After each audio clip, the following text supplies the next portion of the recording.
അപ്പം അപ്പോൾ അത് വേറെ സപ്പോർട്ടിലേക്കൊക്കെ പോയിട്ട് വളരെ മോശമായി. മെജോറിറ്റിക്ക് ഇഷ്ടപ്പെടാൻ ചാൻസ് ഉണ്ട് കുറവാണ്. കാരണം ഈ പടത്തിൽ ഈ ടൈപ്പ് പടങ്ങൾ ഇപ്പോൾ നമ്മൾ കൂടുതൽ ട്രോളറാണ് പറഞ്ഞത്. ഒരു നാടക സ്റ്റൈൽ സെറ്റപ്പ് റിച്ച് ആണെന്ന് കാണിക്കാനായിട്ട്. അപ്പോൾ ഓക്കെ ആവാൻ ചാൻസ് ഇല്ല. ഞാനിപ്പോൾ കുറേ അധികം ആൾക്കാരുടെ റെസ്പോൺസ് ഒക്കെ മൊത്തം പോസിറ്റീവാണ്. ബ്രോ കൂടുതലും വന്നത് തമിഴ് ഓഡിയൻസ് ആയിരുന്നു. അപ്പോൾ അവർക്ക് കുറച്ചുകൂടി സൂര്യ ഫാൻസ് ആയിരിക്കും കൂടുതൽ നല്ല ചിരിച്ച് ആസ്വദിക്കുന്നുണ്ടായിരുന്നു. പക്ഷെ കുറച്ച് ദിവസം കഴിയുമ്പോൾ നോർമൽ ഓഡിയൻസ് വരുമ്പോൾ കേരളത്തിൽ ഹിറ്റാവാൻ ചാൻസ് വളരെ കുറവാണ്. ഫാമിലി എന്റർടൈനറാണ്. അത്യാവശ്യം കോമഡി കാര്യങ്ങളൊക്കെ വർക്കൗട്ടാണ്.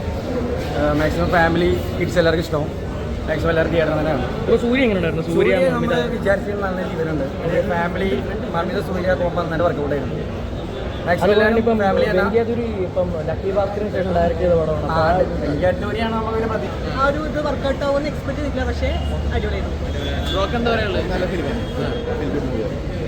സൂര്യ മമിത കോമ്പൊക്കെ അടിപൊളിയാണ്.